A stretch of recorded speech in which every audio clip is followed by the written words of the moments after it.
ઉદાહરણ number 7.1 220 વોલ્ટના supply સાથે એક વિદ્યુત બલ્બ જોડેલો છે અને એનું રેટિંગ આપણને આપેલું છે એ 100 વોટ છે, એટલે પાવર આપેલો છે અને બલ્બ સાથે અવરોધ જોડેલો છે.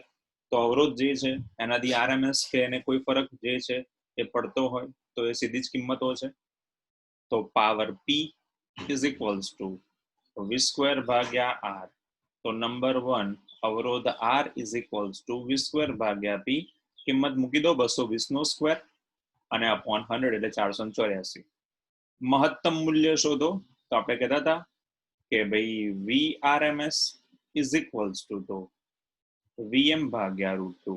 આપણને ખબર છે કે 220 કે 220 કરતા વધારે હોય તો આરએમએસ હશે, અધરવાઇઝ બધી મહત્તમ કિંમતો. તો આપણે લખતા જઈએ છે VRMS into √2 is equals two VM. VRMS ની કિંમત છે 220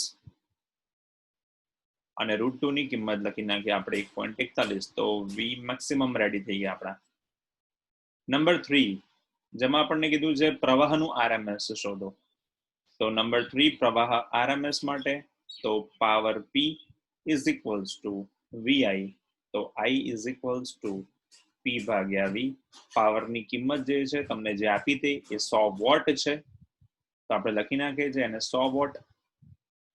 બાકીની કિંમતો જે છે એ મૂકતા જઈએ છે તો આપણને આવું મળે છે. તો લેટ્સ સે આપણને આપેલો power is equals to 100 watt અને વોલ્ટેજ જે છે એની કિંમત છે આપણી પાસે 220. તો આપણને મળી ગયા છે સૌથી પહેલો ભાગ જેને કહેવાય છે પ્રવાહ. તો ઉદાહરણ નંબર 7.1 પતે છે. 7 પોઈન્ટ આપણે આવી ગયા છે હવે 2 પર.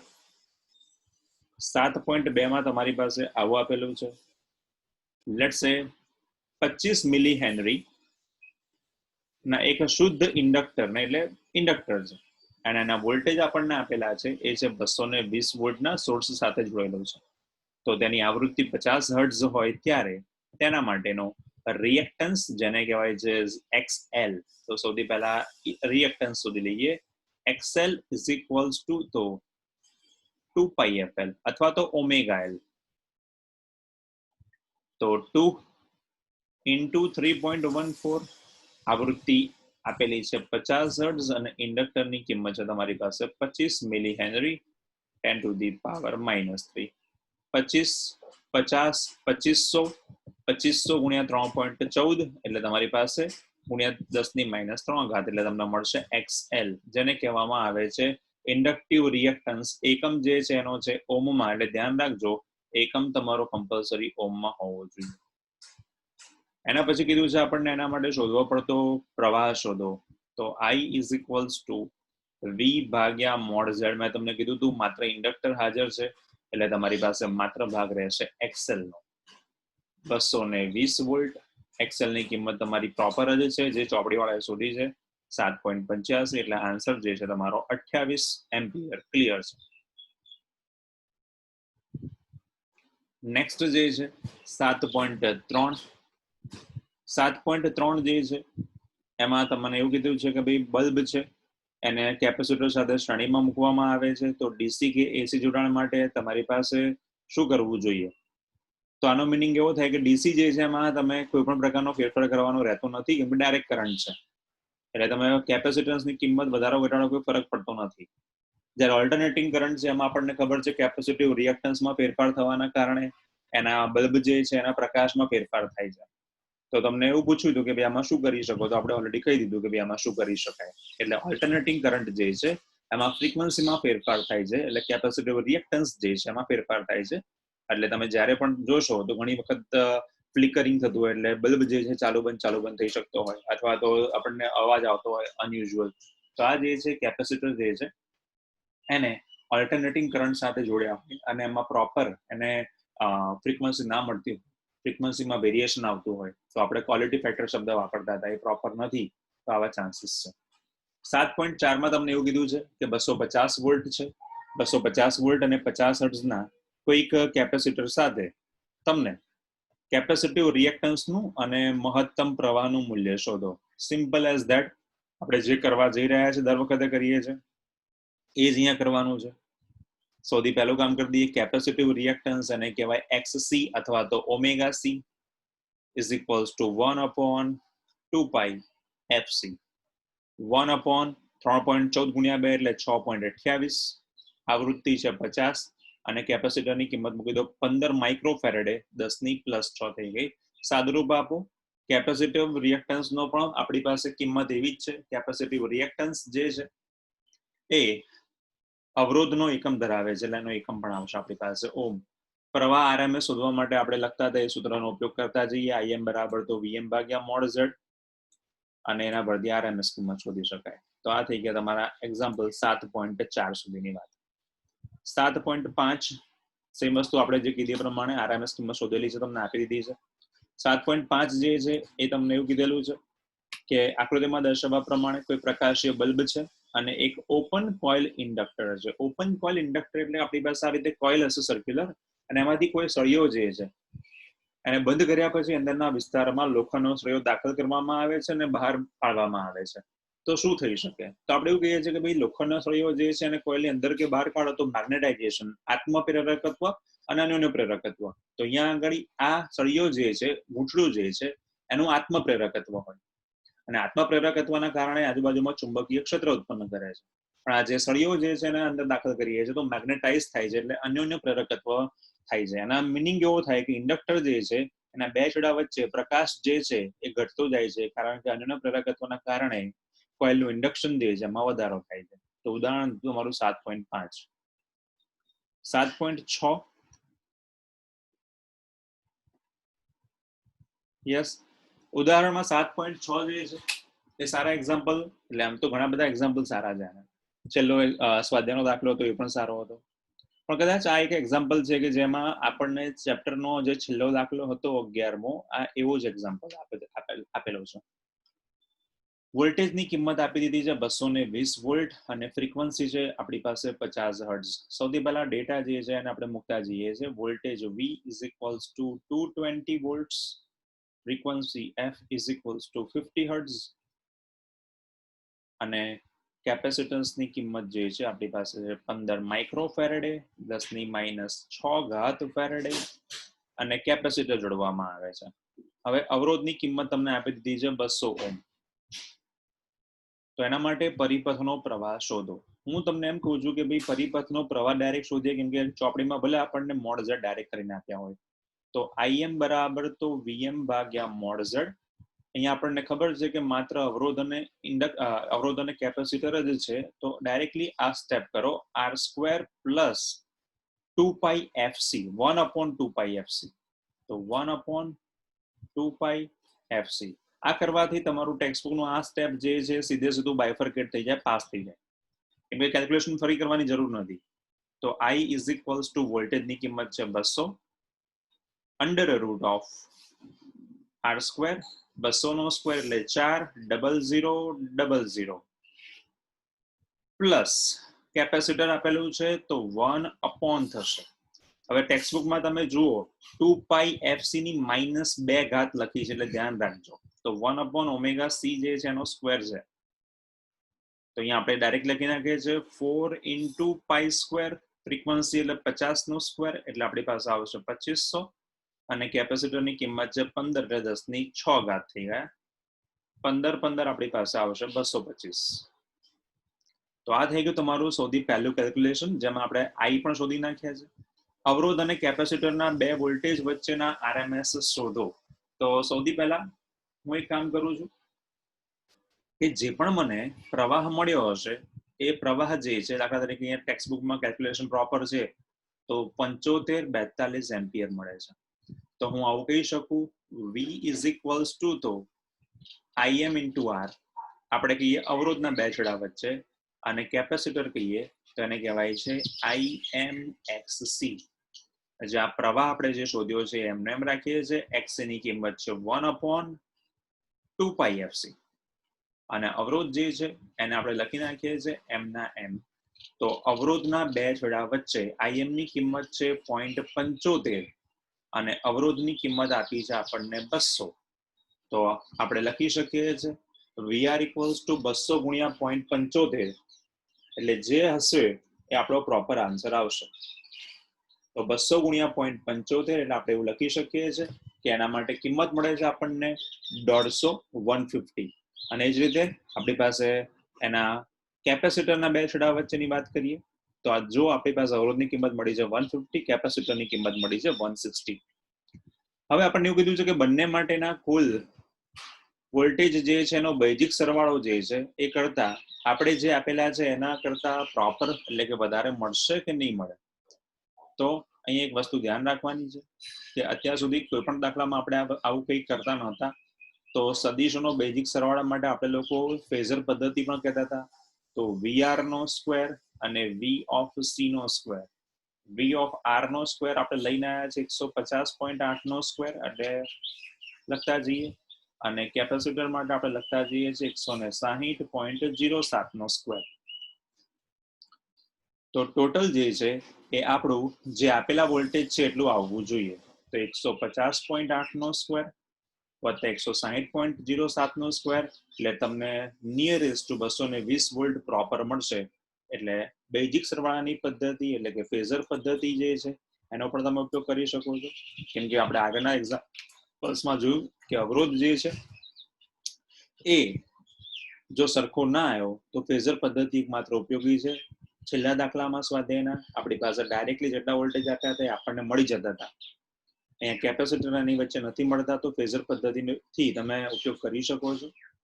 ફેઝર પદ્ધતિ છે. બીજું ફેઝર પદ્ધતિને સિવાય તમે જો એનો આલેખ દોરો તો અવરોધ જે છે એ વાસ્તવિક અક્ષ પર છે, કેપેસિટર જે છે કાલ્પનિક છે. તો પાયથાગોરસ પણ તમે કહી શકો છો. તો આ હતો આપણો ટેક્સ્ટબુક નો ઉદાહરણ નંબર 7.6. 7.7 છે થિયરી છે. એ જરા તમે જે આપણે થિયરી જોઈ હતી એ જોજો. ફેઝર પદ્ધતિની આકૃતિ છે. 7.8 જે છે એમાં આપણને એવું કીધું છે કે 283 વોલ્ટ મહત્તમ મૂલ્ય છે. એટલે આપણે એવું કહી શકીએ કે ભાઈ V મેક્સિમમ આપણને આપ્યા છે અને V મેક્સિમમ માં આપણી પાસે બાકીની કિંમતોમાં આવૃત્તિ આપી દીધી છે. તો V maximum equals to 283 volt, આવૃત્તિ F equals to 50 hertz, sine પ્રકારનો વોલ્ટેજ છે, LCR શ્રેણીમાં છે. તો સૌથી પહેલા અવરોધ R 3 ઓહ્મ, ઇન્ડક્ટરની કિંમત 25.48 મિલી હેનરી 10⁻³ કેપેસિટર 796 માઇક્રોફેરેડે -12 ફેરેડે. તો ઇમ્પિડન્સ શોધો. ઇમ્પિડન્સ કીધો છે એટલે આપણે સૌથી પહેલા મોડ Z શોધી નાખીએ. તો under root of R² plus XL minus XC નો સ્ક્વેર અથવા તો under root of R² plus omega L minus 1/ωc નો સ્ક્વેર. આપણને ઓમેગા નથી આપ્યા, આપણને આપ્યા છે F આપ્યા છે. તો આવું પણ લખો તો ચાલે છે. Under root of plus 4π² F² L² minus 4π² F² C². Most of કેસીસમાં આવા એક્ઝામ્પલ્સ હોય છે ત્યારે L અને C ની કિંમત એવી હોય છે કે જે કેન્સલ થતી હશે. બરોબર છે. આપણે ક્રોસ ચેક કરીએ કે જેટલા પણ એક્ઝામ્પલ્સ છે આપણી પાસે એમાં L અને C ની કિંમત જોઈએ આપણે શોધીને તો કેટલી આવે છે. તો મોસ્ટ ઓફ એક્ઝામ્પલ જેટલા પણ છે જેમાં આવું બધું કરેલું હોય, F આપેલા હોય ને L અને C હોય, તો L અને C ની કિંમતનું 4π² F² નો ગુણાકાર એવો આવશે કે જે તમે કેન્સલ કરી શકો. જુઓ તમે 8 - 4 નો સ્ક્વેર એટલે સિમ્પલી આપણી પાસે જે 4 નો સ્ક્વેર મળી ગયા છે. બીજું અહીંયા તમને કીધો છે કળા તફાવત. આ એક એક્ઝામ્પલ જે છે આમાં ખાલી કળા તફાવત પૂછ્યો છે. કળા તફાવતને આપણે આકૃતિ દોરીએ અને યાદ કરીએ તો આપણે આવું કહેતા હતા કે આકૃતિમાં આપણી પાસે આવો હતો, અહીંયા R લખેલો હતો, અહીંયા આપણી પાસે XL હતો અને અહીંયા હતો XC. ઉપર લઈ જઈએ તો આપણી પાસે મળશે XL માઇનસ XC અને આ જે આપણી પાસે સદિશ છે એનો તો આપણે tan phi બરાબર તો ડાયરેક્ટલી સૂત્ર બી લખતા હતા tan phi is equals to તો XL માઇનસ XC ભાગ્યા R. આપણે phi શોધવા પડશે એટલે phi બરાબર તો tan inverse XL minus XC ભાગ્યા R. તો આ થઈ ગયું છે તમારું દાખલી. પરિપદમાં વ્યય પામતો પાવર કેટલો છે? P બરાબર તો VMIM into cos delta. Power factor શોધ્યા વગર પાવર નહીં શોધાય એટલે cos ડેલ્ટા બરાબર તો R ભાગ્યા મોડ Z. અને મોડ Z ની કિંમત તો ઓલરેડી તમે શોધી ચૂક્યા છો હમણાં. તો આ થઈ ગયા તમારા 7.8 સુધીના ઉદાહરણ. 7.9 જે છે ચોપડીનો આપણે જે કર્યો છે એના દાખલાઓ જેવા જ છે. ઉપર દાખલો છે એમાં એવું કીધું છે કે અનુનાદની આવૃત્તિ શોધો તો ઓમેગા બરાબર 1/√LC. અનુનાદની સ્થિતિએ વ્યક્ત થતો પાવર, અનુનાદ થાય જ્યારે આર અને ઝેડ બંને સરખા કહેવાય એટલે ઓમેગા એલ ઓમેગા સી ગયા, આઈ બરાબર તો V/Z. તો સિમ્પલ એક્ઝામ્પલ છે પાવર અને 7.10 જે છે એમાં તમે રકમ વાંચજો. મેટલ ડિટેક્ટર જે છે કયા સિદ્ધાંત પર કામ કરે છે તો કોઇલ અને ગૂંથણું છે, એલ અને સી કેપેસિટર હોય તો એનાથી મેટલ ડિટેક્ટર બનાવી શકો છો. અમુક સ્કૂલ જે છે એ લોકો પ્રોજેક્ટમાં મેટલ ડિટેક્ટર બનાવવાનો પ્રોજેક્ટ આપતા હોય છે, જેમાં 7.10 જે છે તમારો કોન્સેપ્ટનું કામ કરે કે ફેરોમેગ્નેટિક ધાતુ વાપરવી જોઈએ. તો આ સાથે તમારું ચેપ્ટર નંબર 7 જે છે આપણી પાસે અહીંયા 7.11 જે છે એમાં એવું કીધું છે કે 7.11 જે છે ને એ એવું કહે છે કે ઉર્જાનો સરવાળો અચળ છે, એટલે U ઇઝ ઇક્વલ્સ ટુ તો U ઓફ ઇન્ડક્ટર અને U ઓફ કેપેસિટર. હવે ઇન્ડક્ટરની સંગ્રહિત ઉર્જા એને કહેવાય છે 1/2 Li² અને કેપેસિટરની સંગ્રહિત ઉર્જા જે છે એને કહેવાય છે 1/2 CV² અથવા તમે કહી શકો છો Q²/2C. હવે Q²/2C વાપરવાનું કારણ એક જ છે કે સી જે છે એની કિંમત તો આપણે મૂકી શકીએ છીએ પણ વી ની મૂકી શકતા નથી. તો થિયરીમાં આપણે કહેતા હતા કે ભાઈ Q બરાબર તો Q0 cos ઓમેગા ટી મૂકી દઈએ છીએ હમણાં આપણે આ સમીકરણ નંબર A માં. તો આપણી પાસે U ઓફ કેપેસિટરની કિંમત મળી જશે 1/2 Q² એટલે Q0² cos² ઓમેગા ટી. ચલો સમીકરણ નંબર 1 તૈયાર થઈ ગયું છે કેપેસિટરની ઉર્જા. હવે ઇન્ડક્ટર માટે સૂત્ર તૈયાર કરવું છે તો આપણે ઇન્ડક્ટર માટે 1/2 Li² જોઈએ છે. તો આપણે શું કરવું જોઈએ તો કેપેસિટરનું જે Q જે છે એનું સમય સાપેક્ષે વિકલન કરવું જોઈએ. ચલો ભાઈ એનું સમય સાપેક્ષે વિકલન કરતા જઈએ. Q0 m ના m, cos નું વિકલન જે છે માઇનસ સાઇન તો માઇનસ સાઇન ઓમેગા ટી અને ઓમેગા વધારાના તો મૂકતા જઈએ આપણે Q of inductor is equals to તો 1/2 L m ના m I નો સ્ક્વેર એટલે Q0² ઓમેગા² sin² ઓમેગા ટી. હવે યાર મારી પાસે સમીકરણ A અને B બંને તૈયાર થઈ ગયા છે પણ કોમન વસ્તુ મને એ જોવા મળે છે કે 1/2 CV² જે છે એમાં સમીકરણ 1 અને સમીકરણ 2 જે છે એની કિંમત આપણા મેઇન સમીકરણ નંબર 1 માં મૂકતા. ચલો ભાઈ બાકીનો જે પોર્શન છે હું હટાવું છું અને જે જરૂરી છે એ મૂકતો જઉં છું.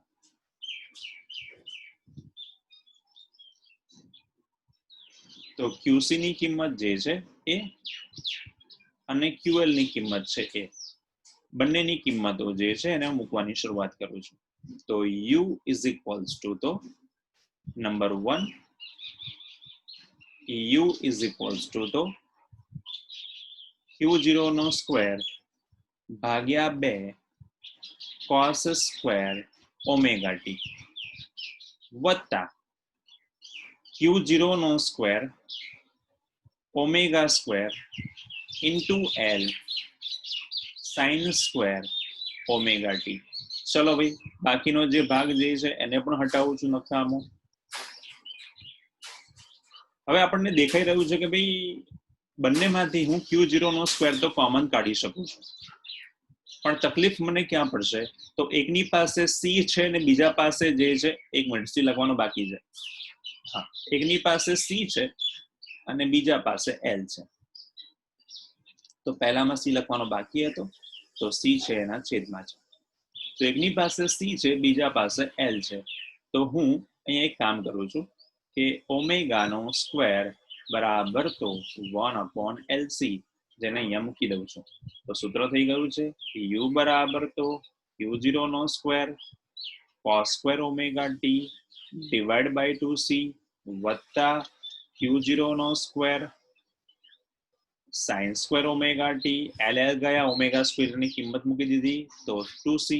ચલો ભાઈ 1/2C બંને સરખા છે એટલે આપણી પાસે આખું સૂત્ર જે છે એમાં ખાલી આટલો ભાગ બાકી રહેશે સરવાળો કરીને સાદુરૂપ આપતા sin² + cos² બરાબર તો 1 તો Q² ભાગ્યા C. આખા ભાગને કહેવામાં આવે છે અચળ. કોઈની ઈચ્છા થાય ના મારે તો અહીંયા સી ની જગ્યાએ કિંમત મૂકવી છે, ઓકે તો સી ને સૂત્રનો કરતા બનાવી દે, તો તારી પાસે આવું લખાશે ઓમેગા સ્ક્વેર એલ, બાજુના ભાગમાંથી કોમન નીકળીને જતું રહેશે. તો આ રીતે બી તમે કરી શકો છો. તો આ તો તમારો ઉદાહરણ નંબર 7.11. 7. That's it. આ સાથે તમારું ચેપ્ટર નંબર 7